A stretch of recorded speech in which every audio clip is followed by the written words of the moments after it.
There was, Miss Marple often reflected, no creature more observant than a village cat. They saw everything. They slipped soundlessly through gardens, under hedges, across window-sills, and into kitchens where confidences were exchanged over tea. Cats knew who quarrelled, who wept in secret, who received letters they ought not to receive, and who walked home at improper hours after dusk. It was therefore perhaps fitting that the whole unpleasant affair in Rosehill should begin with a cat. The village itself lay folded into a shallow green valley in the county of Hampshire, where the lanes curved between hawthorn hedges and old brick cottages leaned companionably toward one another like gossiping matrons. Rosehill possessed a church with a square Norman tower, a post office that sold ribbons and cough lozenges in equal measure, and a village green so carefully tended that outsiders frequently stopped their motor cars simply to admire it. Nothing of consequence ever happened there, or at least that was what people said. On the afternoon of the Rosehill Horticultural Society's annual flower show,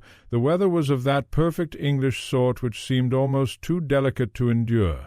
The sunlight fell warmly upon striped marquees and trestle tables laden with sponge cakes, jars of marmalade, polished marrows, and impossible dahlias cultivated by men who spoke of flowers with military seriousness. Miss Jane Marple sat in a wicker chair near the tea-tent, her knitting folded quietly in her lap. Her pale blue eyes, faded but extraordinarily sharp, moved with absent gentleness across the assembled villagers. Beside her sat Mrs. Bantry, broad, comfortable, and pink-cheeked beneath an elaborate straw hat. "My dear Jane," Mrs. Bantry declared, "if Colonel Fawcett wins the roses again this year, I shall personally poison him." Miss Marple smiled faintly.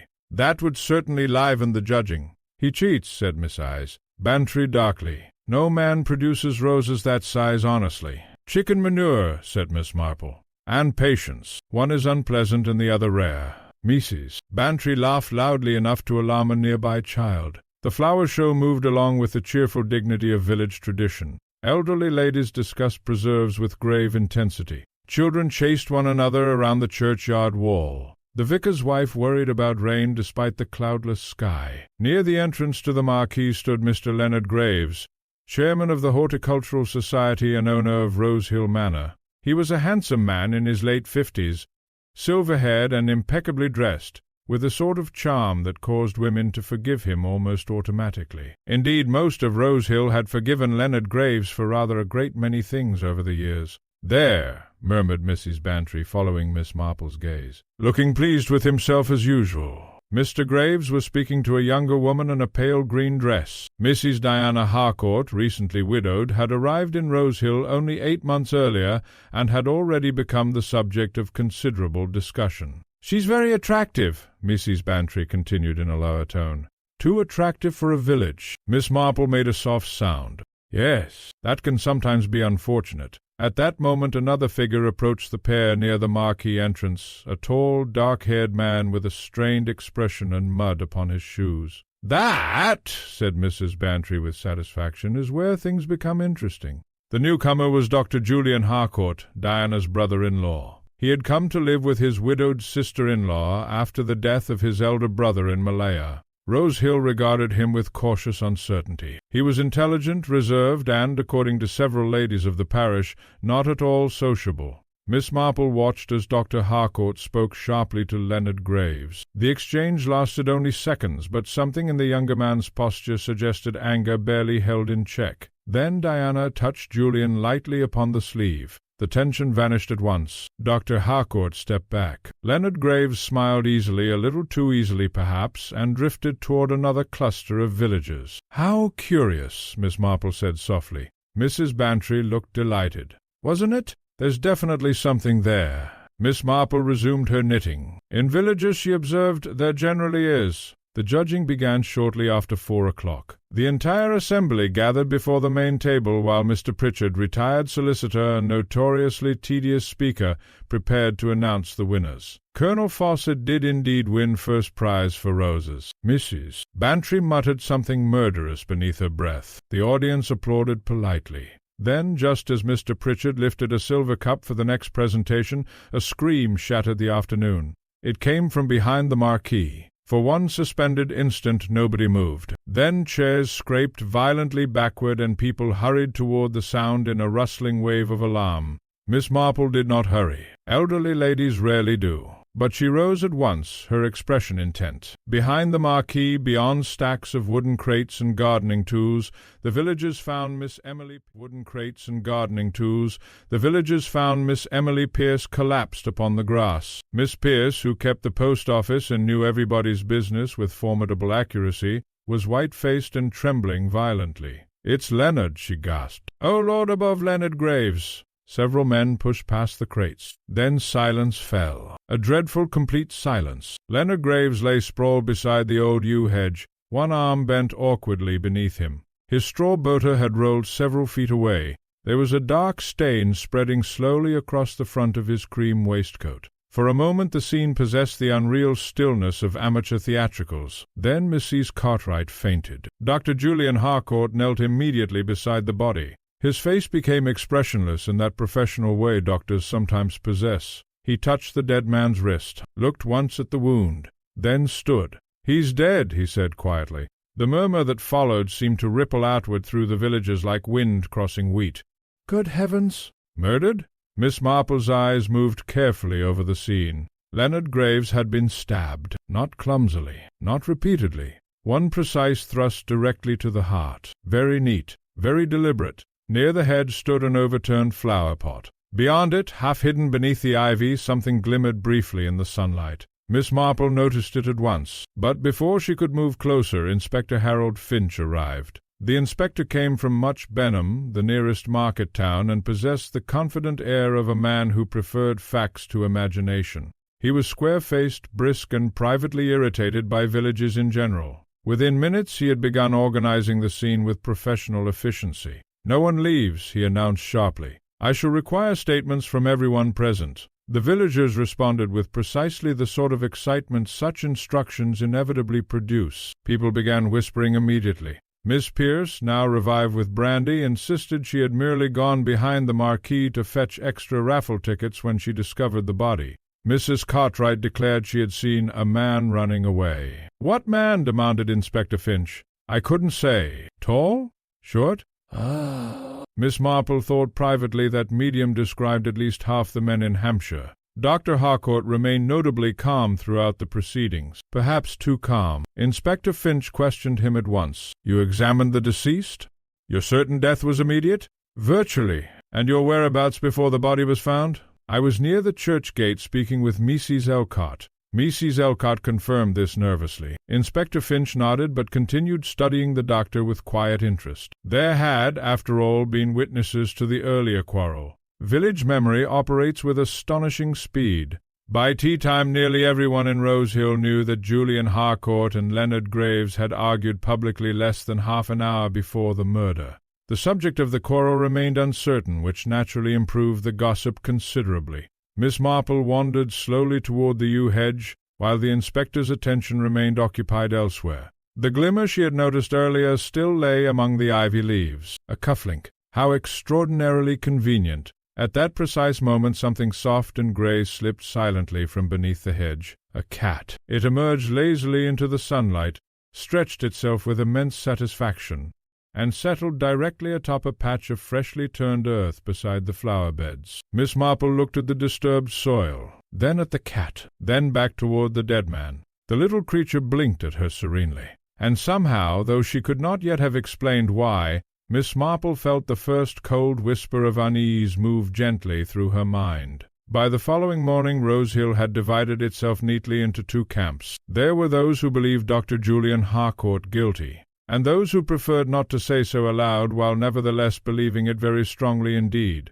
In villages, Miss Marple often thought, murder produced not merely fear but a curious species of exhilaration. Lives ordinarily occupied with seed catalogues, church raffles, and rheumatism suddenly acquired drama. People who had scarcely exchanged 3 words in months now stood eagerly at garden gates discussing bloodstains and motives. The weather had turned close and overcast. A faint drizzle silvered the lanes, and the village seemed subdued beneath the grey sky. Miss Marple sat in the drawing-room of the Bantry's cottage near the green. A coal fire burned softly despite the season's mildness, for Mrs. Bantry disliked damp weather on principle. "There is no doubt whatsoever," Mrs. Bantry declared, pouring coffee with unnecessary emphasis, that the inspector means to arrest Dr. Harcourt." Miss Marple accepted her cup thoughtfully.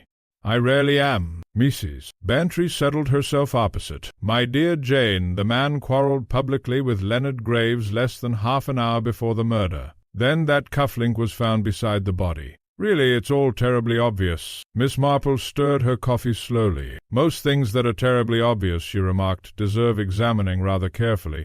Mrs. Bantry gave a snort. "You think someone planted it?" "I think," said Miss Marple mildly, "that people who commit murder seldom arrange matters quite so tidily unless they particularly wish someone else to notice." Before Mrs. Bantry could reply, the maid entered with fresh post and an expression of intense curiosity poorly concealed beneath professional dignity. "Inspector Finch has arrived in the village again, madam." "Oh?" "He's gone to Harcourt Cottage." The maid lingered hopefully. Mrs. Bantry dismissed her with visible reluctance. "Well," she announced the instant the door closed, "that settles it." Miss Marple did not answer immediately. Her thoughts had returned repeatedly since yesterday to the little grey cat beneath the hedge. Not the animal itself, but the place where it had settled so comfortably. Freshly turned earth. Cats, she knew, adored disturbed soil. They slept upon it, rolled in it, dug at it. And the patch beside the flower-beds had certainly looked recently disturbed. But why? Her reflections were interrupted by the arrival of another visitor.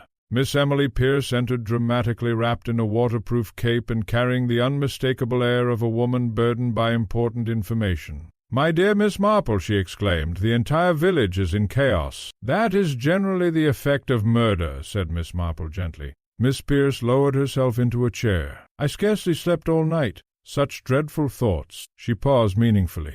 "Though naturally one cannot help considering certain facts." Mrs. Bantry brightened visibly. "What facts?" Miss Pierce leaned forward. "I have reason to believe Leonard Graves was in serious financial difficulties." Mrs. Bantry blinked. "Leonard? Impossible." Leonard?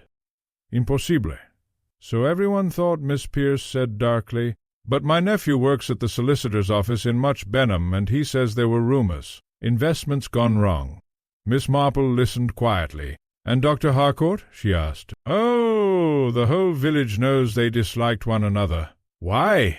Miss Pierce lowered her voice instinctively, despite the empty room. "Mistress Harcourt." There was a brief silence. "You mean Diana?" asked Mrs. Bantry. Miss Pierce nodded significantly. "It was quite noticeable yesterday. Leonard Graves paying her attention all afternoon. Julian Harcourt looked furious." Mrs. Bantry absorbed this with satisfaction. "There you are, Jane." But Miss Marple's expression remained thoughtful. "People are not always angry for the reasons one imagines," she said softly. Miss Pierce departed shortly afterward, disappointed perhaps by the absence of stronger reactions. Mrs. Bantry turned immediately back to Miss Marple. "You cannot possibly think Dr. Harcourt innocent." "My dear Dolly, innocence and guilt are rarely simple things." "That sounds extremely suspicious." Miss Marple smiled faintly. "Human nature usually is." At Harcourt Cottage the atmosphere was considerably less comfortable. The house stood at the edge of the village near the churchyard lane, ivy-covered and pleasantly old-fashioned. But this morning its charm had entirely vanished beneath strain and anxiety. Diana Harcourt sat rigidly near the drawing-room window, her hands tightly clasped together. She looked pale and exhausted. Inspector Finch faced Dr. Harcourt across the room. "You admit arguing with Mr. Graves?" "Regarding what?" "That is private." Inspector Finch's patience thinned perceptibly. "A man has been murdered, Doctor." Julian Harcourt's expression hardened. "I'm aware of that. Several witnesses observed you threatening him." "I did not threaten him." "You raised your voice." "Why?" For the first time uncertainty flickered across the doctor's face. Diana spoke suddenly. "It was about money." Both men turned toward her. "My husband invested with Leonard Graves before he died," she said quietly. "Julian discovered yesterday that most of the money had vanished." Inspector Finch became very still. "Vanished? Lost?" Julian said shortly. "Or stolen.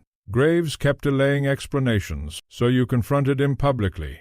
"And afterward?" "I walked toward the church gate." "With mud on your shoes?" Julian looked startled. "I beg your pardon?" "The grounds behind the marquee were muddy after yesterday morning's rain. Several witnesses noticed mud on your shoes before the murder." Diana's hands tightened. "You can't seriously think—" Inspector Finch interrupted calmly. "Your cufflink was found beside the body, Doctor." The silence that followed felt heavy and oppressive.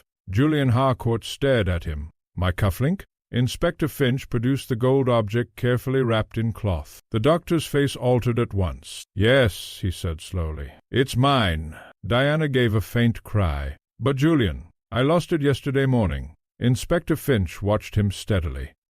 "Convenient." A flush appeared along Harcourt's jaw. "You think I planted evidence against myself? I think murderers frequently make mistakes." For a moment nobody spoke. Then Inspector Finch folded the cloth neatly. "I'm afraid I must ask you not to leave the village." The arrest came shortly before luncheon. It occurred publicly enough to satisfy Rosehill's appetite for drama, but discreetly enough to preserve appearances. 2 policemen arrived at Harcourt Cottage. Miss Marple heard the news from the vicar's wife while purchasing wool at the post office. "Such a tragedy," Mrs. Elcott whispered, "though perhaps not entirely unexpected." "No?" said Miss Marple.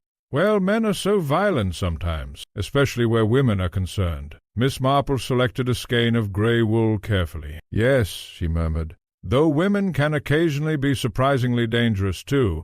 Mrs. Elcott appeared uncertain whether this required agreement. Outside the post office, rain drifted lightly across the green. Villagers moved in subdued clusters, pausing to exchange murmured theories. Near the church gate, Miss Marple encountered Diana Harcourt walking alone. "Miss Marple, my dear." For a moment Diana seemed on the verge of tears. "They've taken him away." "He didn't do it. Do you know that?" Diana hesitated. Then quietly. It was not the answer itself that interested Miss Marple. It was the manner in which she spoke. Absolute certainty, not defensive, not emotional. Miss Marple walked beside her slowly down the lane. "Tell me," she said after a moment, "was Leonard Graves fond of cats?" Diana blinked in surprise. "Yes." "I don't think so." "Why?" "Oh, no reason, perhaps." But Miss Marple's eyes had drifted toward the churchyard wall where the same grey cat now sat washing one paw with immense concentration. Then it slipped away between the gravestones. The Reverend Lionel Elcott disliked disturbances. The Reverend Elcott blinked. The vicar's expression altered at once. All eyes turned toward him. Inspector Finch stared. Police found she'd been dead at least several days. Miss Marple absorbed this carefully. Several days, meaning Violet Mercer had died before Leonard Graves. Very important indeed. At another table Mrs. Cartwright whispered dramatically. Perhaps she knew too much. Miss Marple thought that extremely likely. Inspector Finch visited Harcourt Cottage shortly before 10. Diana received him in the drawing-room. She looked exhausted, though composed. "I'm afraid matters have become more complicated," the inspector said bluntly. "So I heard. You knew Leonard Graves employed a secretary?" "Yes, Violet Mercer. When did you last see her?" Diana hesitated slightly. "About a week ago, perhaps." "Did she and Graves get on well?" A curious expression crossed Diana's face. "I believe she was afraid of him." Inspector Finch leaned forward. "Afraid? She never said so directly. But—" Diana looked down at her hands. "She once asked me whether I thought a person could disappear completely if they wished." The inspector's eyes sharpened. "And what did you say?" I laughed. Diana swallowed. I thought she meant romance or debts or something equally foolish. Finch was silent briefly. "Did Dr. Harcourt know her? Did they get on?" Another hesitation. "Not especially." "Why not?" "I really couldn't say." But the inspector noticed the slight tension in her voice, and so did Miss Marple later when Finch repeated the conversation. Near midnight Miss Marple sat awake in her small cottage, knitting untouched beside her chair. The village clock chimed softly through the darkness. Her mind moved carefully over the facts. Violet Mercer dead before Leonard Graves, hidden hastily in the churchyard, Leonard murdered publicly during the flower show, and Julian Harcourt arrested with suspicious convenience. Number. It was wrong somehow. The pattern did not fit. Miss Marple thought again of Violet Mercer asking whether someone could disappear completely. Not romance. Then another memory surfaced quietly. Richard Graves earlier that day at the manor. They think there are papers missing. Missing papers, a frightened secretary, financial fraud. And suddenly Miss Marple remembered something else entirely. More precisely, where cats choose to sleep. A cat sleeping repeatedly atop fresh earth meant recent disturbance. But not merely recent, warm. The grave had been dug only shortly before discovery. Not several days earlier. Miss Marple sat upright abruptly. If Violet Mercer had been dead for days, why move her body now? Why bury her in the churchyard only recently? Unless someone had wanted her discovered. Her eyes widened slowly, not hidden. Displeidu. Like the cufflink, like the public quarrel. Someone was arranging the story, and people who arranged stories usually feared the truth. Miss Marple rose quietly and crossed to the window. Outside the village slept beneath pale moonlight, peaceful, deadly. Then, quite unexpectedly, she smiled, because for the first time since Leonard Graves died, she believed she understood not the solution, but the shape of the lie. The rain returned during the night. By morning Rose Hill seemed wrapped in damp silence, as though the village itself wished to withdraw from recent events. Curtains twitched discreetly behind windows. Garden gates opened and closed in subdued secrecy. Even the milkman spoke in whispers. Miss Marple, however, had slept unusually well. Not because the mystery had become clear, it had not, but because confusion itself had begun arranging into order. There is, she often thought, a moment in every human problem when one ceases merely collecting facts and begins understanding personalities. Murder depended less upon cleverness than character, and character, unlike evidence, rarely lied for long. At 11 o'clock Inspector Finch called upon her. He arrived wet-tempered and weary. "I suppose," he said without preamble, "that you've already heard half the village theories." Miss Marple offered him tea. "Only half? Rose Hill must be losing its standards." The inspector almost smiled. "Almost. We've identified the dead woman formally. Violet Mercer, 26 years old. Employed by Leonard Graves for nearly 3 years. A long time for a secretary." Finch accepted tea absently. "She disappeared 4 days ago. Graves told people she'd gone to London to visit relatives. But she had not." "No." Miss Marple folded her hands. "Was she local?" "From Much Benham originally. Respectable family. Father dead. Mother invalid." "And what sort of young woman was she?" Inspector Finch shrugged. "Quiet. Efficient." He said the final word reluctantly, as though attractive women complicated investigations unnecessarily. "Did she have admirers?" Miss Marple asked. Finch looked at her sharply. "One, perhaps. Richard Graves?" The inspector's eyebrows rose. "You know that already?" "My dear Inspector, villages notice courtship more reliably than weather." Finch grunted. "Yeah." "Richard Graves was apparently interested in her." "And she?" "That's less clear." Miss Marple nodded thoughtfully. Unbalanced affections were frequently dangerous. "Any sign of violence?" she asked softly. The inspector's expression darkened. "She was strangled." A small silence followed. "By someone strong? Probably male." "And Leonard Graves?" "Still stabbed with a narrow blade." "Different methods entirely." Miss Marple looked down at her knitting. Different methods often suggested different tempers. Strangling was intimate, personal. Messy emotionally, however controlled physically. Stabbing, especially a single precise thrust, could be cold, efficient, practical. Or theatrical. Inspector Finch rose restlessly. "I've requested Harcourt's release temporarily." Miss Marple glanced up. "Oh?" "The timeline regarding Mercer complicates matters. If Graves killed the secretary, someone else may have killed Graves." "Quite so. But Harcourt remains our strongest suspect." "Because of the cufflink?" "And motive." Miss Marple smiled faintly. "Motive is wonderfully abundant after death, Inspector. Villagers manufacture it by the dozen." That afternoon Miss Marple visited Much Benham. The train journey lasted barely 20 minutes, though Mrs. Bantry declared dramatically that it sounded positively continental. Violet Mercer's mother occupied a narrow brick house near the station. She proved to be a frail woman with tired eyes and trembling hands. "Yes," she whispered when Miss Marple introduced herself. "Violet worked for Mr. Graves. You were fond of your daughter?"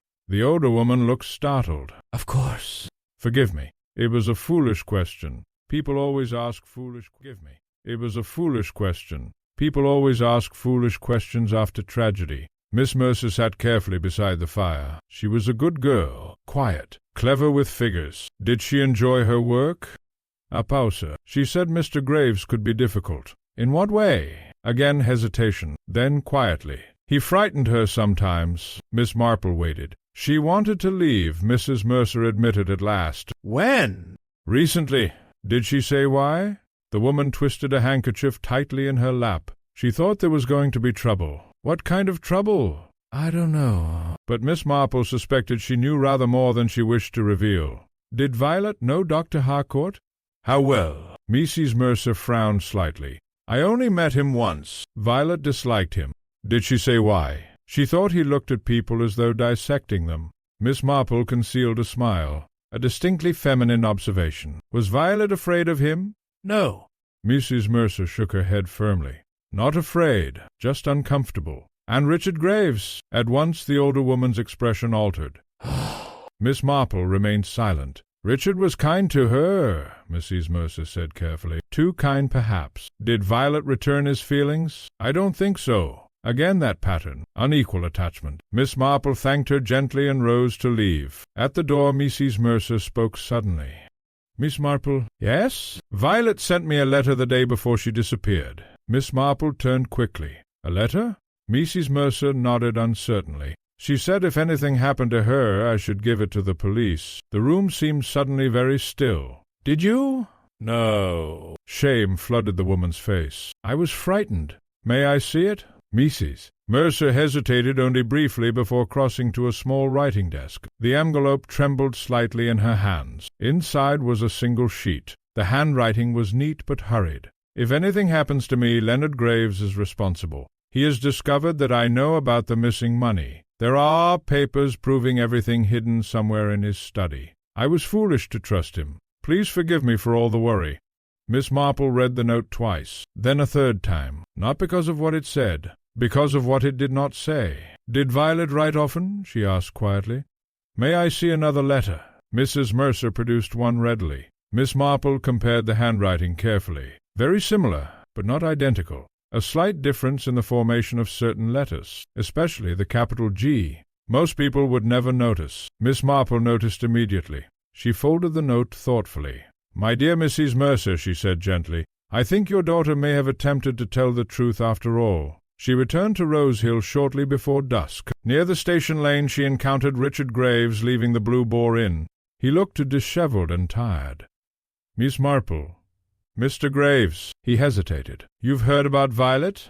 His face tightened painfully. She didn't deserve any of this. No. For a moment he seemed about to say something further. Then he stopped himself. Miss Marple observed him carefully. Grief sat awkwardly upon him, genuine perhaps, but tangled with something else.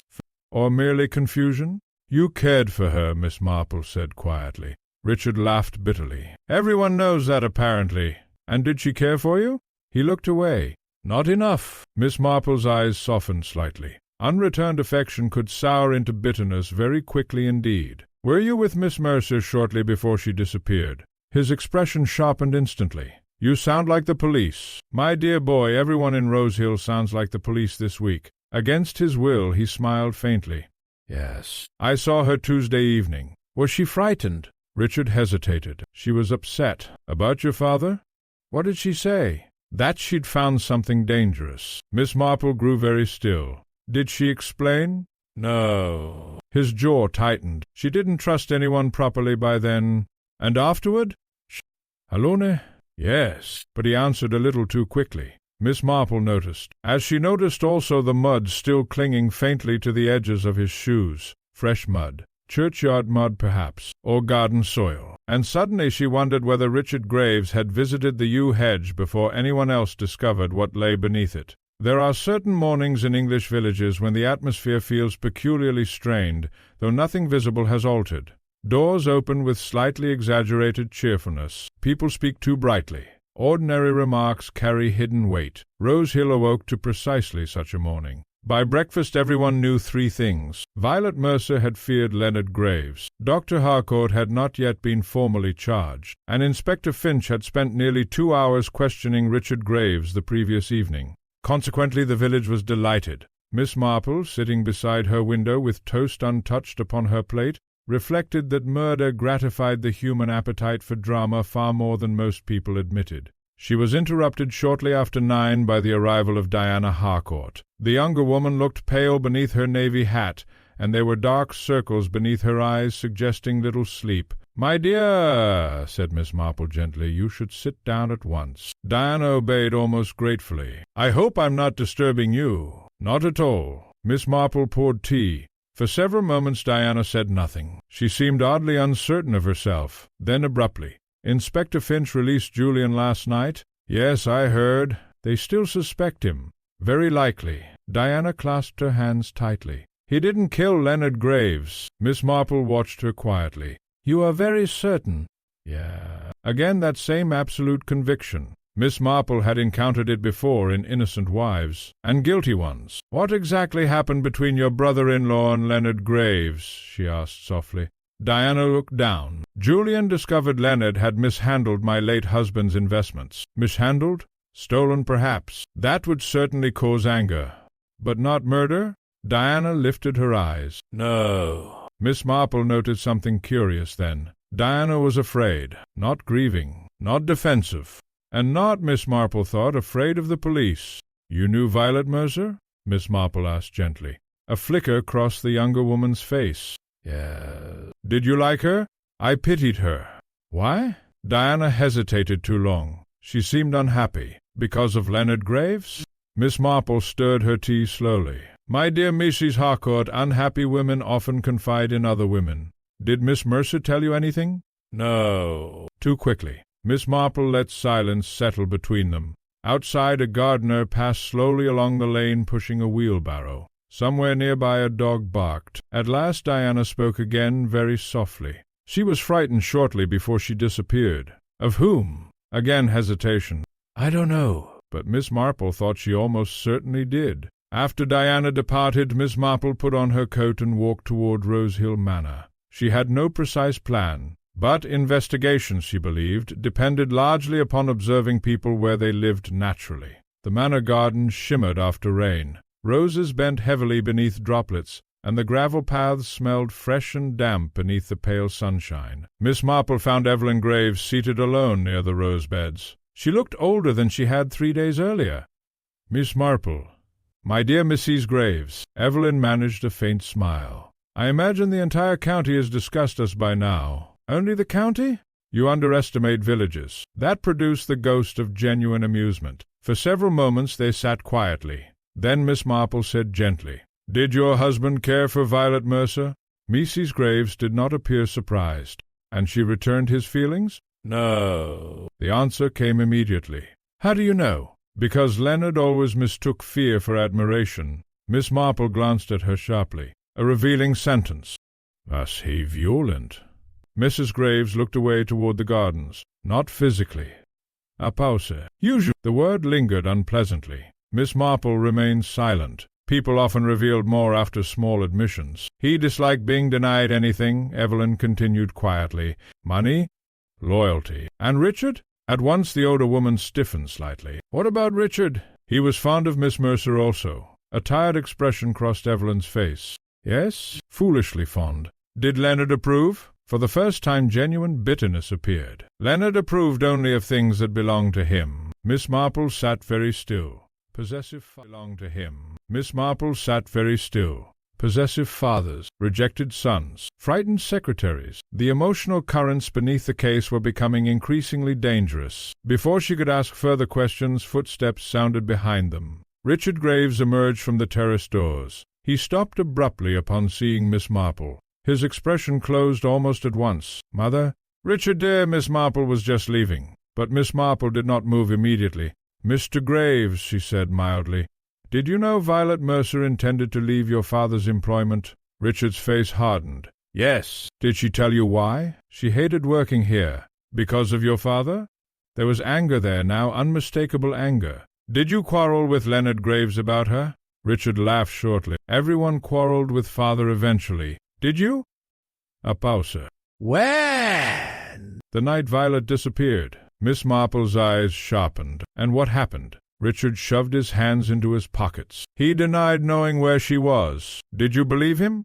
No. Interesting. Very interesting indeed. And afterward? Richard looked directly at her. You think I killed him. My dear boy, I think many things. Most of them turn out wrong. But Richard did not appear reassured. As Miss Marple walked back through the gardens, she became aware of another figure watching from an upstairs window. Dr. Julian Harcourt. His expression when their eyes met briefly was unreadable. That evening Inspector Finch visited Miss Marple again.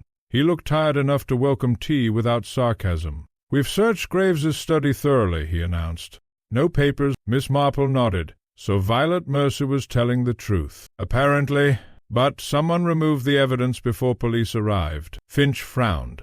Miss Marple threaded wool calmly through her fingers. "Inspector, may I ask who discovered Violet Mercer missing originally?" "Her employer." "And who identified her body?" "Richard Gravis." "Immediately." Miss Marple looked thoughtful. "How curious." Finch sighed. "You've noticed something again." "Possibly." "What?" Miss Marple smiled faintly. "My dear Inspector, when people recognize bodies very quickly, one always wonders how prepared they were to do so." The inspector stared at her. "You suspect Richard Graves?" "I suspect," said Miss Marple carefully, "that someone in this case is behaving emotionally rather than logically." "Meaning?" "Meaning that the murders may not have been planned together." Finch leaned forward slowly. "Go on." Miss Marple's knitting needles clicked softly. "Suppose Violet Mercer discovered financial fraud. Suppose she threatened exposure. Leonard Graves kills her in panic." Finch nodded reluctantly. "Possible. But Leonard himself is later murdered by someone entirely different." The inspector frowned. "Then why move Violet's body afterward?" "Exactly." Miss Marple smiled gently. "That is the right question." For several moments Finch stared into the fire. Then quietly, "You think the second killer wanted the police to discover the first crime, and frame Harcourt simultaneously?" "Perhaps." Finch rose abruptly. "Good Lord!" "Yes," said Miss Marple softly. "Human beings can be extraordinarily untidy when emotions become involved." After he left, Miss Marple sat alone for a long time. The village clock struck 10. Outside, rain began once more against the windows. And somewhere in Rosehill, she thought, someone was growing frightened. Very frightened indeed.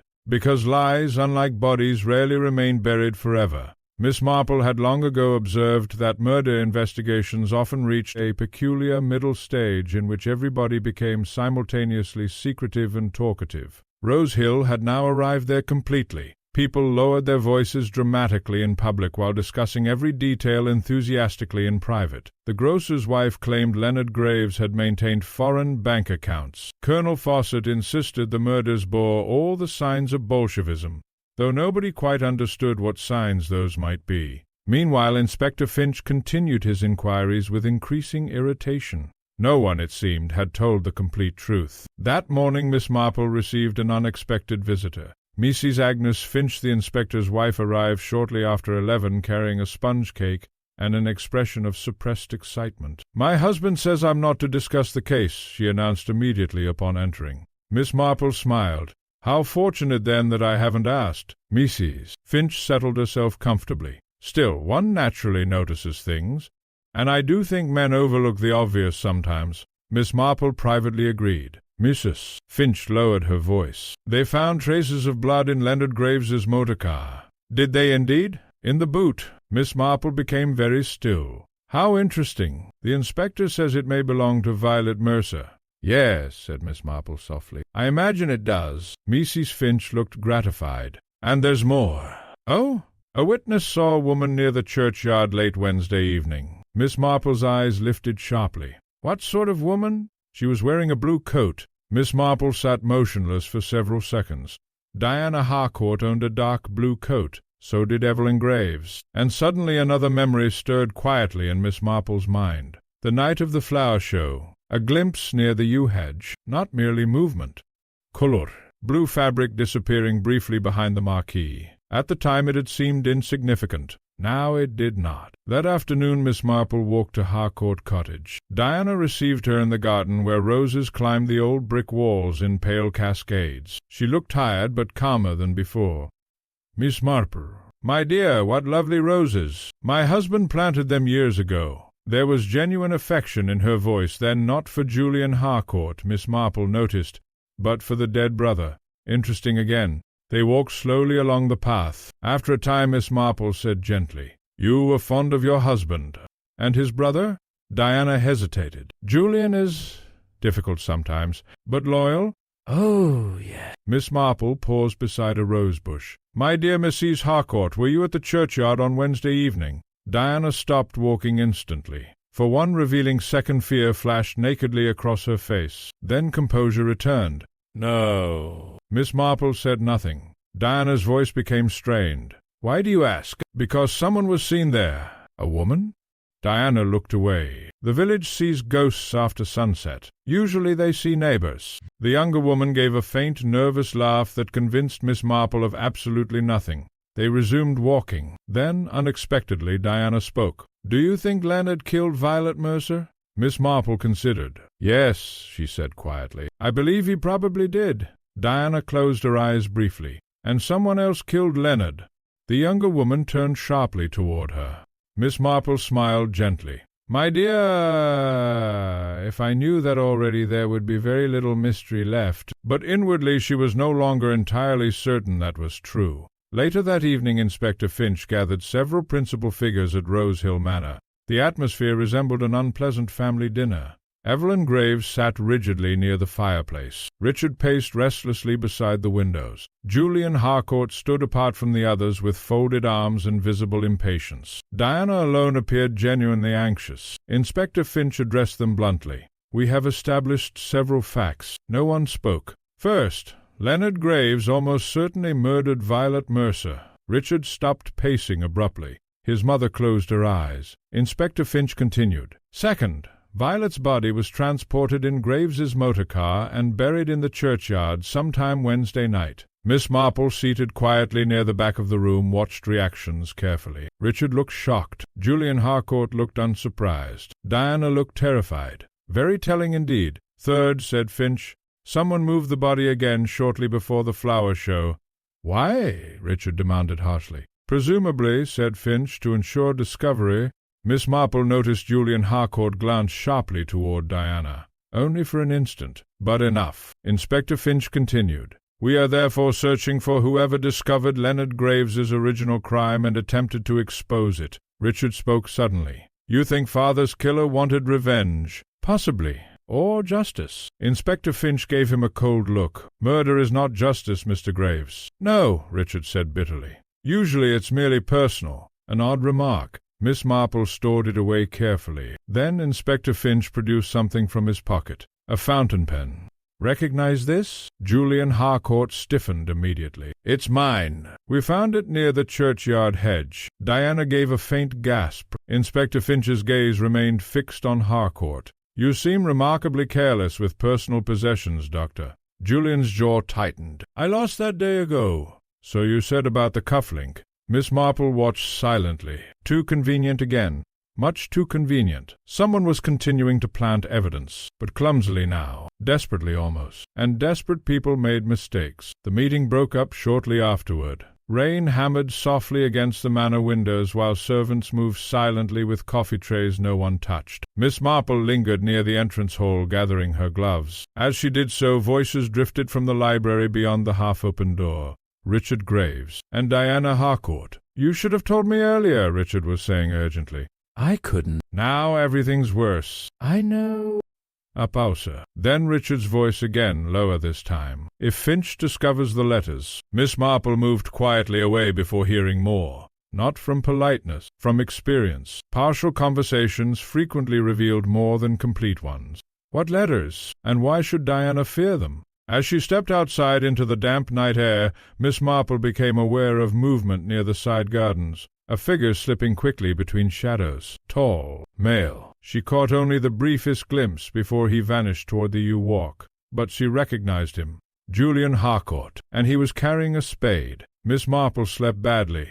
Not from fear, she was too accustomed to human wickedness for that, but because certain details refused to settle comfortably in her mind. Julian Harcourt with a spade, Diana's terror, the mysterious letters Richard had mentioned, and above all the repeated attempts to implicate Julian in ways so obvious they had begun to feel almost childish. Real murderers, Miss Marple reflected, generally avoided melodrama unless deeply emotional, and emotional killers rarely stopped neatly at one crime.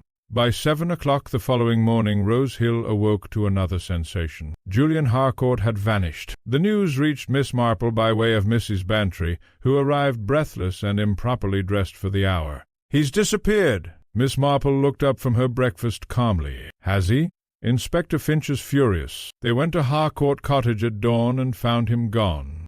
Mrs. Bantry stared. "My dear Jane, you sound as though people vanish every day before breakfast. Only the interesting ones." Mrs. Bantry collapsed into a chair dramatically. "And that's not all." "No?" They found fresh digging near the old yew walk at Rose Hill Manor. Miss Marple became very still. Indeed.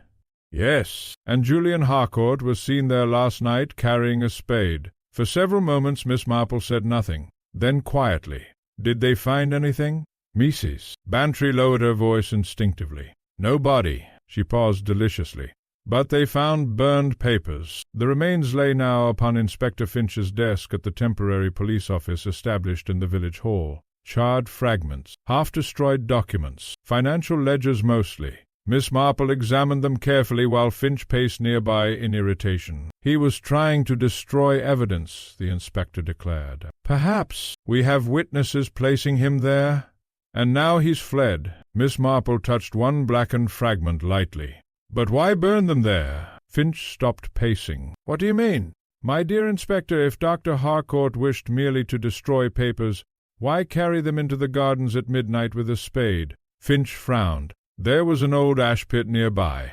Yeah, but people who conceal evidence usually behave secretly.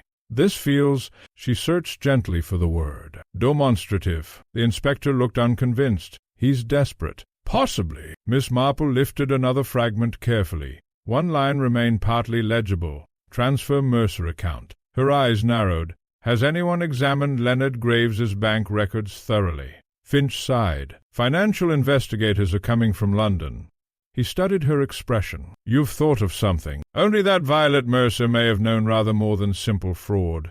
Before Finch could press further, a constable entered hurriedly. Sir, we found Dr. Harcourt. Julian Harcourt was discovered less than 2 miles away at an abandoned gardener's cottage near the river meadows. He did not resist arrest. Indeed, according to the constable, he appeared exhausted rather than frightened. Inspector Finch questioned him immediately. Miss Marple, through long practice and the vicar's excellent tea arrangements, happened to remain nearby during much of the conversation. You ran, Finch said curtly.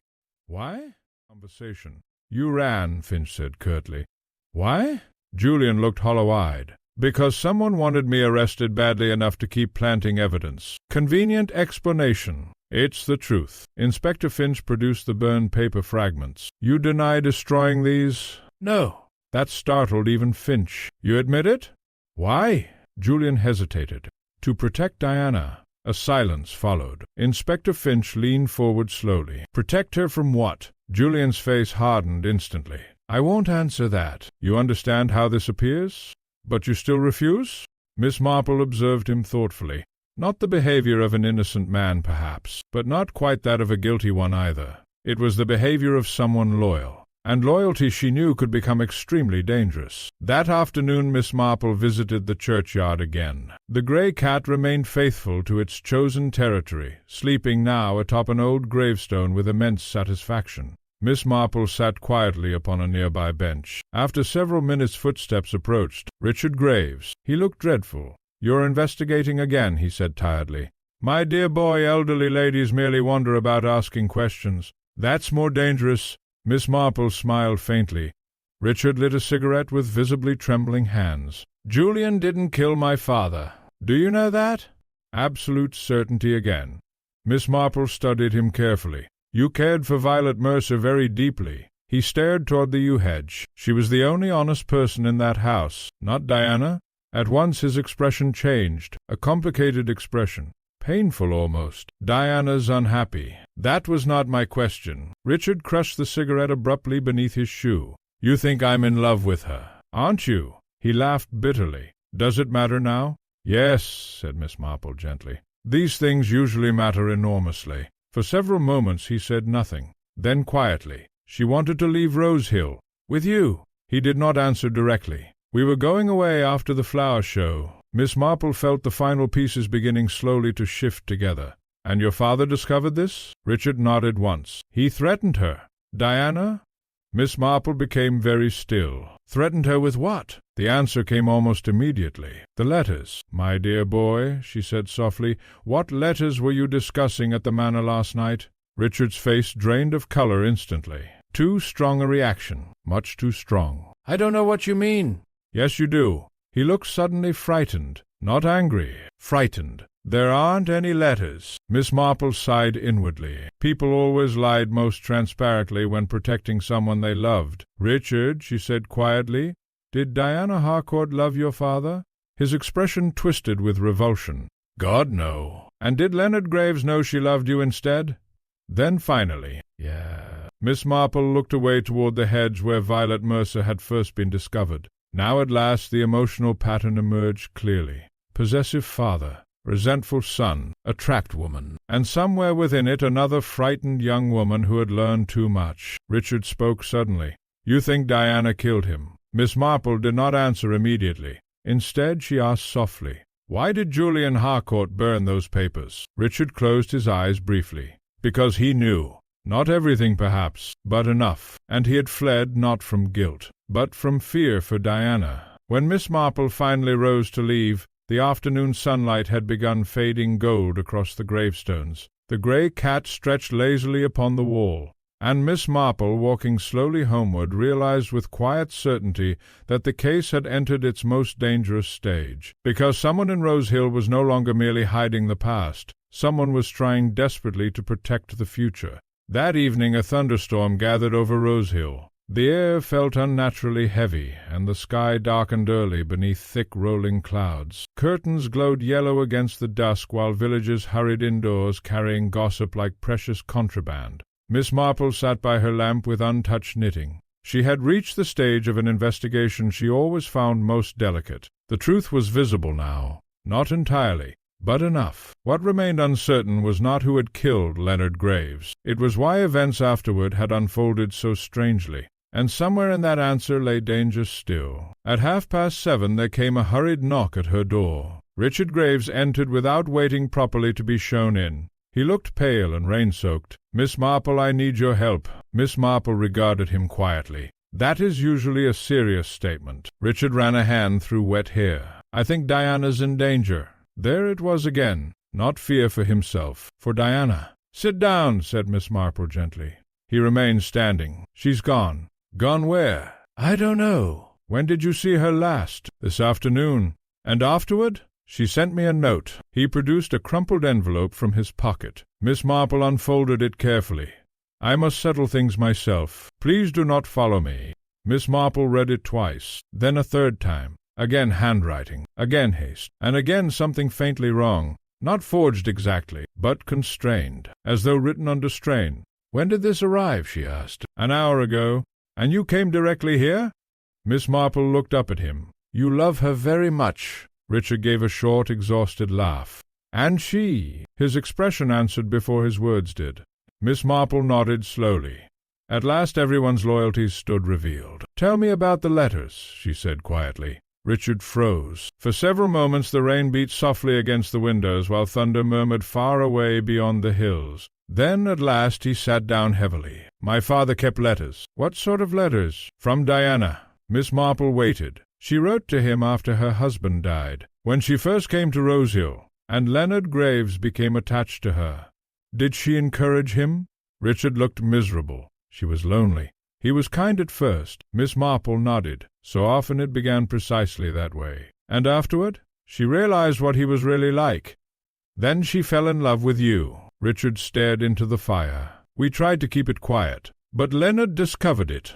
Miss Marple folded her hands. "And the letters?" "He threatened to show them publicly." "Why would that matter?" Richard looked uncomfortable. "Some were not scandal, perhaps, but enough to wound reputations, enough to trap a woman already dependent upon village respectability. And Diana feared disgrace."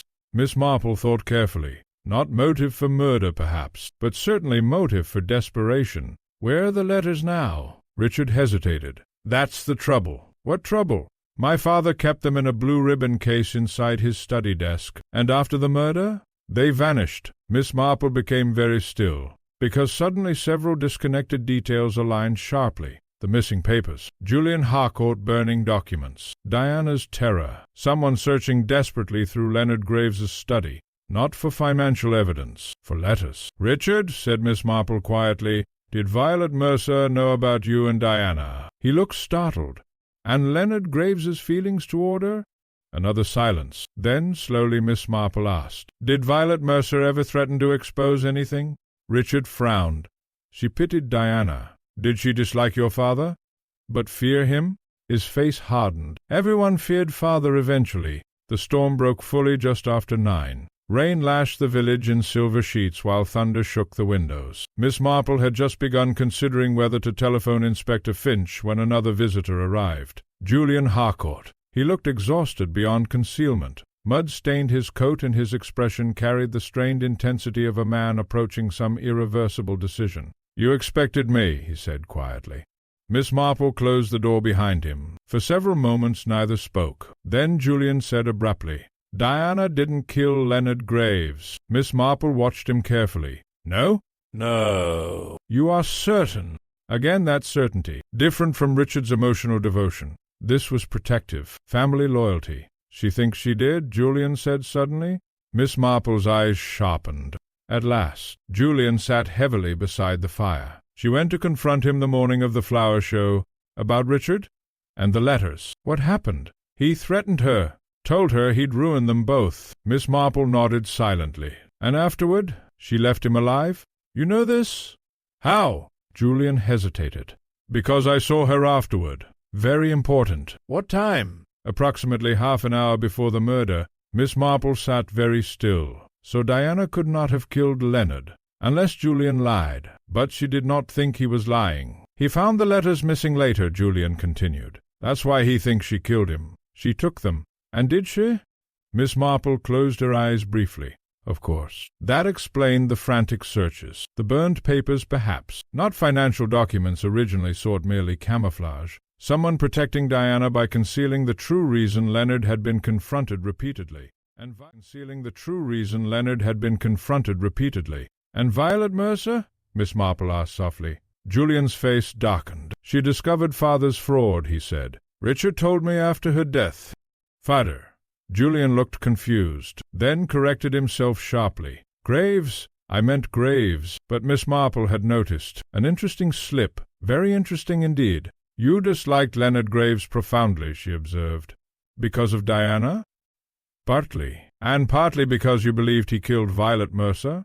Julian nodded. Thunder rolled heavily outside. Then quietly he said, Miss Marple, I think Richard killed him. The room fell silent. Why? Because Richard arrived at Harcourt Cottage shortly after the murder. He was terrified. Did he confess? No. But Julian looked exhausted. He asked whether a stab wound always bleeds immediately. Miss Marple's knitting slipped quietly from her lap. There it was, at last. Not proof, but truth. The emotional truth beneath everything. A son confronting his father. A frightened woman. Blackmail. And sudden violence. Julian spoke again very softly. If Richard killed him, it happened in rage, not planning. Miss Marple nodded slowly. That felt right, but something still troubled her deeply. Because Richard Graves did not fit the later behavior. Not the planted evidence, not the churchyard theatrics, not the elaborate framing of Julian Harcourt. Someone else had arranged those things afterward. And suddenly Miss Marple understood something cold and terrible. There had not been one murderer in Rosehill. There had been two. Miss Marple remained awake long after Julian Harcourt departed. The storm faded gradually into distant rain, leaving Rosehill wrapped in wet silence. Somewhere beyond the lanes the river moved softly through the meadows. A clock chimed 2. 2 killers. The realization did not shock her as much as it saddened her. Murders linked together by accident rather than conspiracy possessed a peculiar ugliness. One crime gave birth to another. Panic bred deception. Love distorted judgment. And ordinary people, weak, frightened, emotional people, stepped quietly across lines they had once believed impossible. By morning Miss Marple knew almost everything. Almost. Only one final certainty remained missing, and that, she suspected, would come not from evidence but from human behavior. Inspector Finch arrived shortly after breakfast. He looked tired enough to welcome even Miss Marple's weakest tea without complaint. You sent word you wished to see me urgently. Miss Marple folded her hands calmly. Inspector, I believe Leonard Graves and Violet Mercer were killed by different people. Finch stared. Go on. Leonard Graves murdered Violet Mercer. That much we already suspect. Yeah. But Leonard himself was killed later by someone acting impulsively rather than deliberately. Finch frowned. You mean Richard Graves? Miss Marple smiled faintly. My dear Inspector, you are improving wonderfully. Finch ignored this. His motive fits. Father threatening the woman he loved. Violent confrontation. Sudden rage. Exactly. The inspector paced slowly toward the window. And afterward? Afterward, said Miss Marple quietly, someone else discovered what had happened. Finch turned sharply. The second killer. And that person began manipulating the investigation. Miss Marple nodded. The planted cufflink, the fountain pen, moving Violet Mercer's body into the churchyard shortly before the flower show. Everything arranged to implicate Julian Harcourt. Inspector Finch stared at her. But why frame Harcourt if Richard committed the murder? Because the second killer wished to protect Richard. A long silence followed. Then slowly Finch said, Diana Harcourt. The inspector sank into his chair heavily. Good Lord! She believed Richard killed Leonard Graves accidentally during their quarrel, and she covered for him. Miss Marple's voice remained very gentle. She loved him. Finch rubbed his forehead wearily. She moved Violet Mercer's body. I believe so. But why reveal it at all? Because she understood eventually that Leonard had murdered Violet Mercer. Once Richard killed Leonard, she saw an opportunity to expose Leonard.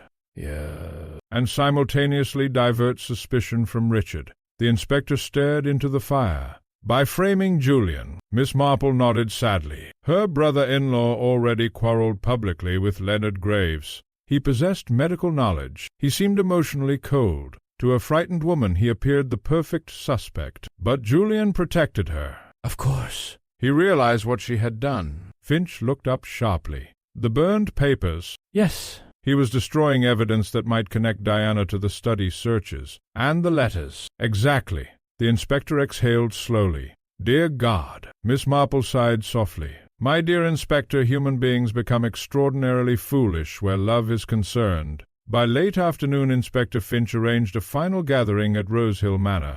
Rain clouds drifted low across the gardens while servants moved uneasily through shadowed corridors. Everyone came. Evelyn Graves, pale and rigid. Richard Graves, hollow-eyed from lack of sleep. Diana Harcourt, trembling visibly. And Julian Harcourt, standing slightly apart as though prepared already for disaster. Miss Marple sat quietly near the fireplace. Inspector Finch spoke first. We have concluded our investigation into Violet Mercer's death. No one moved. Leonard Graves murdered Miss Mercer after she discovered evidence of financial fraud. Richard closed his eyes briefly. Evelyn Graves stared downward without expression. Inspector Finch continued. Her body was concealed temporarily. Then he turned directly toward Richard. And Leonard Graves himself was killed during a confrontation at the flower show. The younger man looked up sharply. His face had gone gray. Miss Marple spoke quietly then. You confronted your father about Diana. Richard said nothing. You intended to make him leave her alone. Still silence. But Leonard Graves enjoyed possession too much to surrender willingly.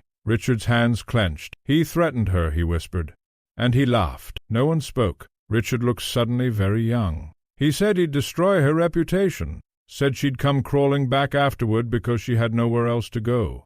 Diana gave a faint sob. Richard covered his face briefly. I only pushed him. Miss Marple nodded gently. He fell against the gardening tools. Inspector Finch spoke quietly. The knife entered his chest accidentally. Richard lowered his hands slowly. I didn't even realize at first. His voice broke. Then there was blood everywhere. Silence filled the room. Miss Marple watched Diana carefully. Tears streamed openly down her face now. You found him afterward, Miss Marple said softly to her. Diana nodded once. And you believed Richard would hang for murder. Her voice was barely audible. So you decided to protect him. Diana closed her eyes. I moved Violet's body. Julian Harcourt looked away sharply. I planted Julian's cufflink. Her voice shook violently now. And later the pen. Inspector Finch said quietly, You buried Violet Mercer in the churchyard shortly before the flower show. So her body would be discovered with Leonard's. Diana nodded miserably. I thought if people knew Leonard was already a murderer. She broke off helplessly. You believe sympathy would turn elsewhere, said Miss Marple gently. And suspicion toward Julian. At this Diana looked toward her brother-in-law. I'm sorry. Julian said nothing for several seconds. Then quietly, You should have told me. I was afraid. Yes, said Miss Marple softly. That is generally where these things begin. The room remained silent for a long time. Outside rain drifted softly against the windows. At last Evelyn Graves spoke. You all talk as though Leonard created this." Her voice was cold and exhausted. "But none of you truly understood him." Miss Marple looked at her gently. "Oh, I think perhaps we did." Evelyn laughed bitterly. "He ruined every life he touched eventually." No one contradicted her. Inspector Finch rose slowly. "I'm afraid formal statements will still be necessary." Richard nodded numbly. "And Diana?" The inspector hesitated. Miss Marple intervened quietly. "My dear inspector, the law must decide certain things, but intention matters greatly." Finch looked at Diana, then at Richard. Finally he sighed. "Yes," he said heavily, "it does." Later, as the gathering dispersed, Julian Harcourt paused beside Miss Marple near the entrance hall. "You knew before tonight." "Almost." "How?" Miss Marple adjusted her gloves carefully. "My dear doctor, people conceal facts rather badly when protecting those they love. You protected Diana. Richard protected Diana. And Diana protected Richard." Julian gave a tired smile. "That simple?" "Yes." Miss Marple paused gently. "Human nature usually is." As she stepped outside into the evening mist, the grey cat sat waiting upon the manor wall. It blinked at her solemnly. Miss Marple smiled faintly. "Yes," she murmured. "You noticed first, didn't you?" In the days following confession, Rose Hill became quieter than Miss Marple had ever known it. Not peaceful. Peace and silence were entirely different things. The village moved now with the subdued caution of people recovering from shock. Conversation stopped abruptly when footsteps approached. Curtains remained half-drawn even in daylight. At the Blue Boar Inn, voices lowered instinctively whenever Leonard Graves's name arose, and his name arose constantly. "Murder!" Miss Marple reflected, lingered longest not in police files but in ordinary conversation. 3 days after the gathering at Rose Hill Manor, Diana Harcourt remained confined to her cottage under informal police supervision, while statements were prepared for the Crown authorities. Inspector Finch had handled matters with unexpected gentleness. Richard Graves, after confessing fully to the confrontation with his father, had not been charged immediately. The circumstances, sudden violence, emotional provocation, lack of premeditation complicated the matter considerably. As for Diana, the law regarded moving a body and obstructing an investigation rather seriously, yet even Finch seemed reluctant to treat her harshly. Human tragedies, Miss Marple thought, rarely fitted comfortably into legal categories. That Thursday afternoon Miss Marple walked slowly toward Harcourt Cottage, carrying a basket of seed cakes Mrs. Bantry had baked incorrectly but generously. The rain had finally passed. Late summer sunlight shimmered softly upon wet hedges, and the village smelled of earth and roses once more.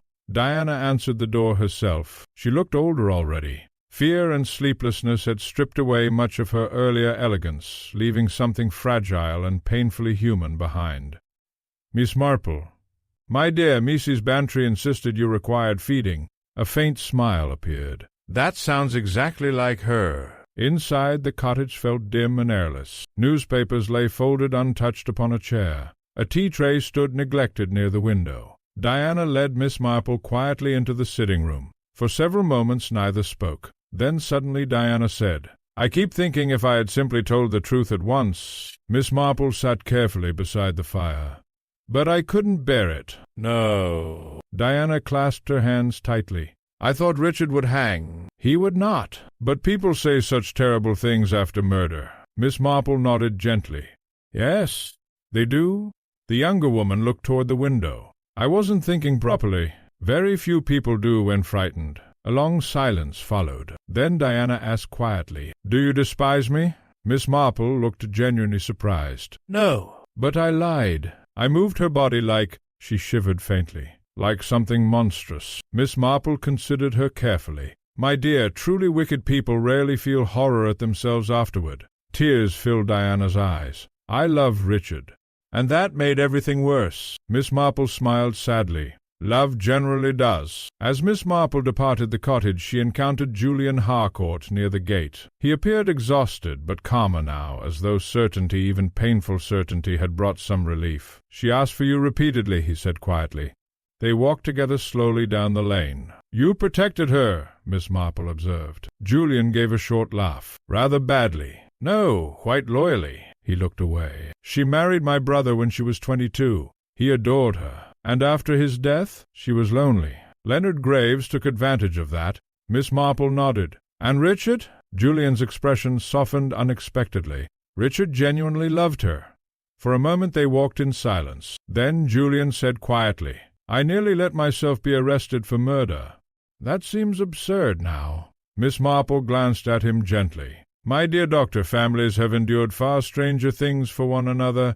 Meanwhile, Rose Hill itself continued reconstructing events with enormous enthusiasm. At the post office, Miss Emily Pierce informed customers solemnly that she had always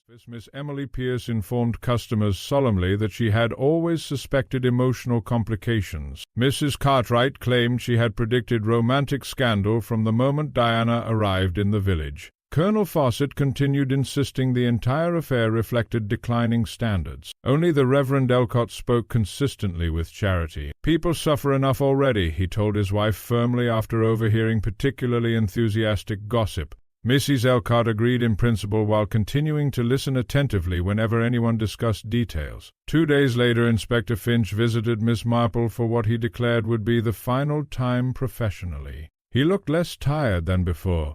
"Charges will likely be limited," he said. Miss Marple nodded. "Richard Graves? Manslaughter, perhaps. The Crown Solicitor believes the confrontation clearly escalated unexpectedly. And Diana? Accessory offences. Interference with evidence." Finch sighed. "I dislike cases like this. No clear villain once everything settles." Miss Marple looked at him thoughtfully. "Oh, I think Leonard Graves qualified perfectly adequately." The inspector almost smiled. "Yes." He accepted another cup of tea. "What first made you suspicious of Diana?" Miss Marple threaded wool calmly through her fingers. "The body in the churchyard." "The cat?" Finch blinked. "The cat. My dear Inspector, village cats adore freshly disturbed soil. But Violet Mercer had been dead several days. Therefore someone moved her body recently." Finch shook his head slowly. "And after that?" "The planted evidence became too obvious. Intelligent murderers rarely scatter personal belongings like breadcrumbs." He gave a reluctant laugh. "When you put it that way." Miss Marple smiled faintly. "Then there was Diana herself. She was terrified constantly, but never frightened for her own safety. For Richard—" The inspector rose slowly. "You know, I almost resent how simply you explain everything afterward." "My dear man," said Miss Marple gently, "human beings are rarely complicated. Only their excuses are." That evening the village fete committee met for the first time since the murders. Attendance proved unexpectedly high. Life, after all, persisted stubbornly in English villages. Mrs. Bantry resumed arguing about flower arrangements. The vicar discussed roofing repairs. Someone complained about the church organ. Miss Marple sat quietly near the window, listening with mild amusement. Normality returned, not dramatically, but gradually through trivialities. As the meeting ended, Mrs. Bantry linked arms with her. "Well," she declared, "I suppose Rose Hill will never be quite the same again." Miss Marple glanced toward the darkening lane outside where the grey cat prowled silently beside the church wall. "No," she said softly. "Villagers never entirely forget, and indeed Rose Hill would remember for many years afterward. The flower show, the buried secretary, the charming man everyone trusted too long, and the quiet woman who noticed what others overlooked. But life would continue nevertheless, because that, Miss Marple thought as she walked slowly home beneath the evening sky, was the curious resilience of ordinary people. Even after murder, even after grief, the roses bloomed again regardless. Autumn arrived early that year in Rose Hill. By September the hedgerows had begun turning bronze, and cold mist drifted across the meadows each morning before the sun burned it slowly away. The village settled cautiously back into routine, though an undercurrent of memory remained beneath everything. People still lowered their voices when passing Rose Hill Manor. Children dared one another to approach the churchyard hedge after dark, and whenever the grey cat appeared upon the wall beside the yews, at least one villager invariably muttered that it was an uncanny creature. Miss Marple privately thought the cat considerably more sensible than most human beings. Richard Graves remained at the manor awaiting the formal legal proceedings in Much Benham. The house itself had changed profoundly since Leonard Graves's death. There was less laughter, perhaps, but also less tension. Servants moved more freely. Doors no longer closed sharply. Even the gardens seemed oddly calmer, as though some oppressive atmosphere had lifted with the master of the house. Miss Marple noticed such things. She noticed also that Evelyn Graves had begun spending long hours outdoors among the roses. On a cool September afternoon, Miss Marple accepted an invitation to tea at the manor. Evelyn received her in the library. The room had altered subtly since Leonard's death. Several of his photographs were gone. The heavy scent of cigar smoke had faded entirely, and the great mahogany desk stood open. "My dear Miss Marple," Evelyn said quietly, "I wanted to thank you." Miss Marple looked mildly alarmed. "That is dangerous. Gratitude generally encourages elderly ladies intolerably." But Evelyn smiled genuinely for the first time in weeks. "You were kinder than anyone had a right to expect." Miss Marple said nothing. After a moment Evelyn crossed slowly to the desk. "They found this hidden beneath one of the false drawers." She placed a small object upon the blotter, a blue ribbon box. Miss Marple regarded it silently. So here at last was the center of everything. Not murder, not money, but fear. Fear wrapped neatly in blue ribbon. Evelyn touched the box lightly. "Inspector Finch thought perhaps you should see it. Have the letters been removed?" "Yes. Diana asked that they be destroyed." "And were they?"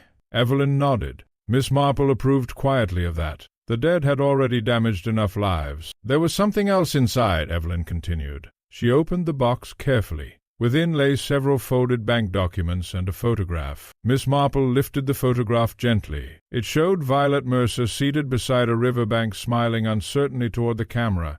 Behind her stood Richard Graves, entirely unguarded. "She cared for him too," Evelyn said softly. Miss Marple glanced up. "Did you know?" A faint sadness touched Evelyn's expression. "Leonard discovered it eventually. He was furious. Because Richard loved her? Because Leonard believed affection belonged exclusively to himself." Miss Marple sighed softly. That sounded entirely true. Later, while tea was served near the windows overlooking the gardens, Evelyn spoke more openly than before. Evelyn spoke more openly than before. "You know," she said quietly, "people imagine monsters look monstrous." Miss Marple nodded. "But Leonard was charming, generous sometimes. That made everything worse." Miss Marple stirred her tea thoughtfully. "The worst people often possess excellent manners." Evelyn laughed unexpectedly. "My dear Miss Marple, that sounds dangerously experienced." "Oh, villages provide remarkable educational opportunities." They sat quietly for a time. Then Evelyn said, "I think Richard blamed himself more for Violet than for Leonard." Miss Marple looked up. "He believes if he'd persuaded her to leave sooner, she might still be alive. A tragic possibility, and perhaps true." Miss Marple's eyes moved toward the autumn gardens outside. So many lives damaged by one selfish man. And yet even Leonard Graves had not intended the final disaster. That perhaps was the saddest part of all. Human cruelty rarely understood its own consequences fully. As Miss Marple prepared to leave, Richard appeared in the doorway. He looked thinner than before, but calmer somehow. "Miss Marple." "My dear boy." He hesitated awkwardly. "I wanted to thank you. Please don't encourage me too." A faint smile crossed his face. "I mean it." Miss Marple studied him gently. "You are leaving Rose Hill afterward?"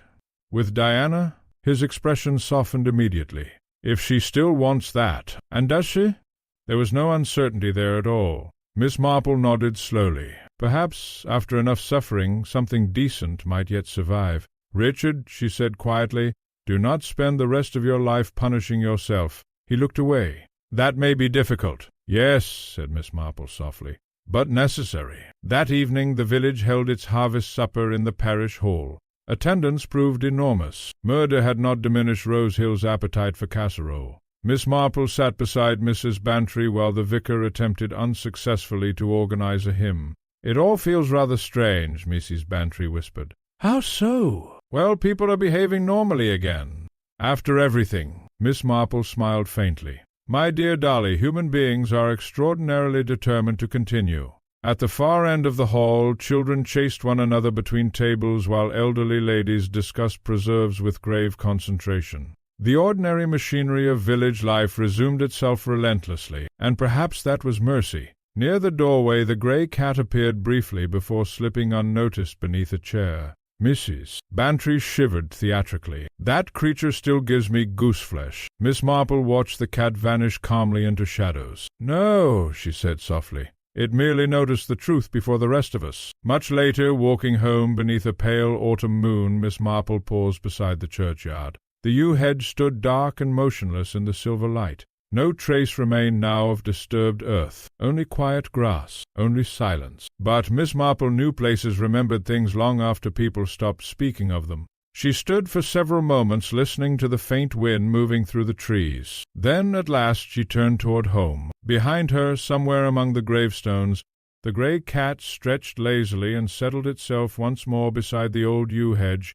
as though guarding the secrets of Rosehill still. By late October the first frost arrived in Rosehill. It silvered the rooftops at dawn and left the village lanes glittering faintly beneath the pale morning light. Smoke curled lazily from chimneys, and the hedges stood bare except for stubborn berries clinging to dark branches. Miss Marple always liked this season. There was honesty in autumn, the flowers gone, the distractions stripped away. One saw things more clearly once the bloom had faded. Perhaps, she reflected, that was true of people as well. The legal proceedings concluded quietly in much Benham. The newspapers showed disappointing restraint after several days of melodrama. Leonard Graves's financial fraud occupied more public attention than the emotional complexities surrounding his death. Richard Graves received a reduced sentence owing to the evident lack of premeditation and the circumstances of violent provocation, and Diana Harcourt, though charged for concealing evidence and obstructing the investigation,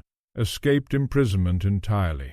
Inspector Finch later remarked privately that no jury in Hampshire would have convicted a woman who looked as exhausted and miserable as Diana did in court. Miss Marple suspected he was correct. Villagers could be cruel in gossip, yet unexpectedly merciful in judgment. One cold afternoon Miss Marple received a letter. The handwriting was unfamiliar but careful. She adjusted her spectacles and opened it slowly beside the fire. Dear Miss Marple, Richard has asked me to write because he says gratitude expressed properly matters. I am not certain there is any proper way to thank someone for kindness after such terrible events, but I shall try. You saw the truth more clearly than anyone, and more gently, too. Richard is doing well, better than I feared. We mean to leave England once everything is settled finally. Somewhere quiet where no one knows us. Sometimes I still wake believing I hear Leonard Graves's voice downstairs. I suppose such things linger, but perhaps peace lingers too eventually. Thank you for believing I was not entirely wicked. Yours sincerely, Diana Harcourt. Miss Marple folded the letter thoughtfully. Then she placed it very carefully inside her writing desk, not among mysteries, among sad things. That evening Mrs. Bantry arrived carrying chrysanthemums and opinions. "Well," she announced while removing her gloves energetically, "they're all talking about it again at the Blue Boar." "Only again?" Mrs. Bantry snorted. "Apparently Richard and Diana are leaving for South Africa. So I understand. And Mrs. Graves intends to sell the manor." Miss Marple nodded. Rosehill Manor without the Graves family seemed difficult to imagine. Yet villagers adapted. They always did. Mrs. Bantry settled herself near the fire. "You know, Jane, I still can't quite understand how you solved it." Miss Marple smiled faintly. "My dear Dolly, I didn't solve it so much as recognize it. That sounds infuriatingly cryptic. Well, human beings are remarkably repetitive." Mrs. Bantry sighed. "Beings are remarkably repetitive." Mrs. Bantry sighed dramatically. "There you are again. Human nature." "Yes." Miss Marple threaded wool calmly through her fingers. "One sees the same patterns repeatedly in villages. Possessive men, frightened women, young people mistaking desperation for love. None of it changes very much." Mrs. Bantry considered this. "And the cat?" Miss Marple laughed softly. "The cat helped enormously. I shall never look at cats comfortably again. My dear Dolly, cats merely observe, rather like elderly ladies." A week later Inspector Finch called one final time before returning permanently to Much Benham. He appeared almost cheerful. "I thought you'd like to know," he said, accepting tea. "The financial investigators uncovered everything eventually." "The fraud?" "Graves ruined quite a number of people." Miss Marple sighed. "That is often the way with charming men." Finch nodded grimly. "And Violet Mercer had indeed discovered enough evidence to expose him completely." A silence followed. Then quietly the inspector added, "She tried to leave twice, apparently."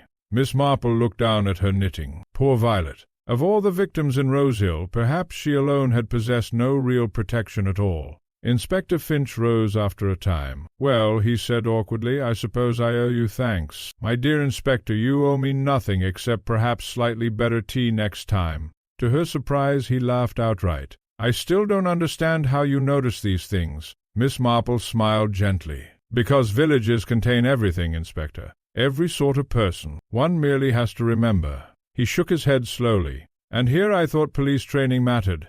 "Oh, it does. But gardeners, postmistresses, invalid aunts, and church committees are extremely educational too." That night the first real winter wind moved through Rose Hill. Branches scraped softly against cottage windows, while the church clock struck 10 across the sleeping village. Miss Marple stood briefly beside her window before preparing for bed. The lane outside lay empty beneath moonlight. Then movement caught her eye. The grey cat. It slipped silently along the church wall before pausing beneath the yew trees. For several moments it sat entirely still, watching, remembering perhaps. Miss Marple smiled faintly. "Yes," she murmured softly into the quiet room.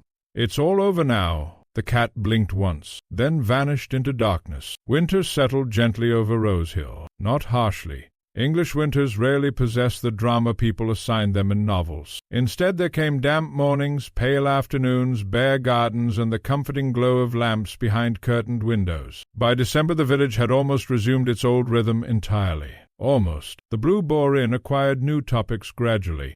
The vicar's wife resumed worrying about choir attendance instead of murder. Colonel Fawcett quarrelled passionately about poetry competition. The church bazaar proceeded with its usual combination of goodwill and mild financial disaster. And yet certain absences remained. Rose Hill Manor stood empty now. Its shuttered windows overlooked the sleeping gardens where Leonard Graves had once walked smiling among neighbours who trusted him. Workmen came occasionally to air the rooms and prepare the house for sale, but otherwise the great house remained silent. Miss Marple thought that fitting somehow. Houses, like people, sometimes required time before new life could enter them honestly. A few days before Christmas, Miss Marple walked slowly through the churchyard, carrying holly branches for the parish decorations. The morning was cold enough to sharpen the air, and frost glittered silver across the gravestones beneath the pale sunlight. The yew hedge stood dark and motionless at the far end of the churchyard. Miss Marple paused there briefly.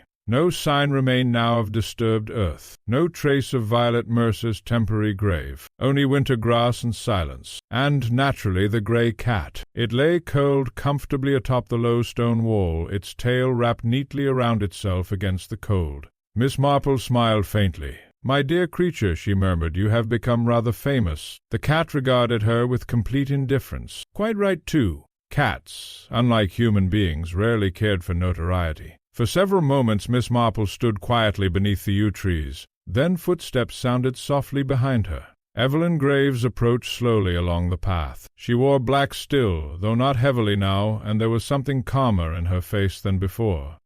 "Miss Marple." "My dear Miss Graves." Evelyn glanced toward the hedge. "I thought I might find you here."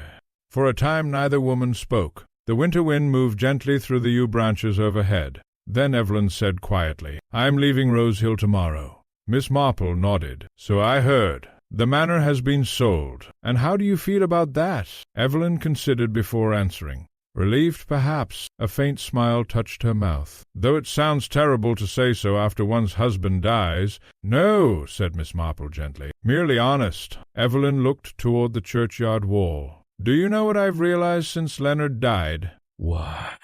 "That everyone feared him a little." She paused. "Even me." Miss Marple said nothing. "Richard once told me father could make kindness feel like ownership." Evelyn's voice softened sadly. "I think that was true." The grey cat opened one eye briefly, then settled again. Evelyn laughed quietly. "That creature still unnerves me. It has excellent instincts." "Yes, apparently." They began walking slowly together toward the church gate. Then Evelyn said unexpectedly, "You know, I believe Violet Mercer might have survived if she'd come to you." Miss Marple looked surprised. "My dear, I hardly think myself so formidable." "No," Evelyn said softly. "But people trusted you." Leonard understood that. He disliked it. Miss Marple smiled faintly. Selfish people usually dislike quiet observation. At the gate Evelyn paused. "Goodbye, Miss Marple." "Goodbye, my dear." And then she was gone. Another life leaving Rose Hill behind. Christmas arrived with rain instead of snow. Mrs. Bantry declared this personally insulting. The village nevertheless celebrated enthusiastically. Church bells rang across the wet evening air. Church bells rang across the wet evening air. Children sang carols slightly off-key. The vicar preached forgiveness with visible determination, and life continued. Miss Marple sat later that evening beside her fire with knitting resting forgotten in her lap. The room glowed warmly against the darkness outside. She found herself thinking not of Leonard Graves or Richard or even Diana, but of Violet Mercer. Quiet Violet, efficient, frightened, brave enough at last to recognize danger and tragically too late to escape it. Murder investigations often ended untidily in that way. The living survived, the dead remained dead. Justice arrived partially, imperfectly, humanly. Miss Marple sighed softly. Then she rose and crossed to the window. Outside rain shimmered silver beneath the lamplight along the lane. Near the church wall sat the grey cat once more, watching, always watching. Miss Marple smiled. "The truth does come out eventually," she said softly aloud. The cat blinked slowly in reply. And beyond the village, beyond memory and scandal and grief, winter settled peacefully across the quiet English countryside at last. January came to Rose Hill wrapped in fog. The village lanes disappeared each morning beneath pale drifting mist, and the church bells sounded strangely distant through the cold air. Frost clung stubbornly to hedges until midday, while the windows of cottages glowed warmly against the grey winter afternoons. Miss Marple rather liked January. It was a month for honesty. Christmas cheer had faded. Guests departed. Decorations vanished. One returned quietly to ordinary life, and ordinary life, Miss Marple always believed, revealed character far more accurately than celebrations ever did. On the second Thursday of the month, Miss Marple received an unexpected letter. The handwriting was unfamiliar. "Dear Miss Marple, you do not know me personally, though my daughter spoke of you often during the last months of her life. My name is Helen Mercer. I have delayed writing because grief makes simple things difficult, but I wish to thank you for discovering the truth about Violet. The police returned her belongings recently. Among them was a small notebook. There is something inside it I believe you should see. If you would permit it, I should like to visit Rose Hill next week. Yours faithfully, Helen Mercer." Miss Marple folded the letter thoughtfully. Poor Mrs. Mercer. There was a particular loneliness about mothers who survived their children. 3 days later, Helen Mercer arrived. She was a quiet woman in her early 50s with tired eyes very much like Violet's. Grief had settled deeply into her face, not dramatically but permanently. Miss Marple welcomed her warmly beside the fire. "You are very kind to receive me. My dear Mrs. Mercer, kindness costs very little." The older woman smiled faintly at that. For several moments they spoke of ordinary things, weather, travel, the difficulties of winter trains. Then at last Mrs. Mercer opened her handbag carefully and withdrew a small leather notebook. Violet kept this hidden. Miss Marple accepted it gently. Inside were scattered notes in neat handwriting, telephone numbers, reminders, small accounts, and then several pages written hurriedly near the end. "Leonard knows I found the transfers. He frightened me today. Richard says I should leave immediately. I think Diana is frightened too. No one understands how dangerous Leonard can become when crossed." Miss Marple turned another page. "I wish I had never come to Rose Hill." Silence settled softly in the room. Mrs. Mercer stared into the fire. She knew she was in danger. "Yes," said Miss Marple quietly. "She tried to be brave." "Yeah." For a time neither woman spoke. Then Mrs. Mercer said unexpectedly, "Did Violet suffer?" Miss Marple looked at her gently. "No," she said softly, "I do not think so. It was not entirely certainty, but it was mercy, and sometimes mercy mattered more." After tea, Mrs. Mercer prepared to leave. At the doorway she hesitated. There was something else. "Yes?" "Violet wrote your name once." Miss Marple looked surprised. "My name?" Mrs. Mercer nodded. "She said there was an elderly lady in the village who noticed everything." A faint, sad smile appeared. "Violet thought if matters became worse, she might ask for your help." Miss Marple felt a small, unexpected ache in her chest. Too late. Just slightly too late. "I wish she had," she said quietly. "So do I." After Mrs. Mercer departed, Miss Marple remained standing beside the window for a long time. Outside, evening fog drifted slowly across the village green, and near the churchyard wall, almost invisible in the mist, sat the grey cat, still watching. That evening Mrs. Bantry arrived, carrying scandal and shortbread in equal quantities. "You look thoughtful," she announced immediately. "Yeah." "My dear Jane, whenever you look thoughtful someone usually ends up arrested." Miss Marple laughed softly. "Not this time, I hope." Mrs. Bantry settled herself comfortably. Do you ever wonder whether you ought not to involve yourself in these dreadful things?" Miss Marple considered. "And I usually conclude that ignoring wickedness rarely improves it." Mrs. Bantry nodded slowly. "That sounds annoyingly sensible." Miss Marple smiled faintly. "The trouble with villages is that people imagine evil arrives from outside." She paused gently. "But it generally grows quietly among ordinary lives." Mrs. Bantry stirred the fire thoughtfully. "And yet life goes on afterward. That seems extraordinary sometimes." Miss Marple glanced toward the window where the fog pressed softly against the glass. "My dear Dolly, perhaps that is what saves us." Later that night the fog thickened across Rose Hill. The church clock struck 11. Miss Marple stood once more beside her window before retiring to bed. The village lay silent beneath drifting white mist. Then she saw movement near the yew hedge. The grey cat emerged slowly from the fog and settled itself upon the churchyard wall exactly where it had first appeared after Leonard Graves's death. "Watchful." Miss Marple smiled gently. "Yes," she murmured. "You kept the secret until the proper moment." The cat blinked once, and in the quiet village of Rose Hill, where roses would bloom again in spring and gossip would continue faithfully through generations, peace finally settled fully at last.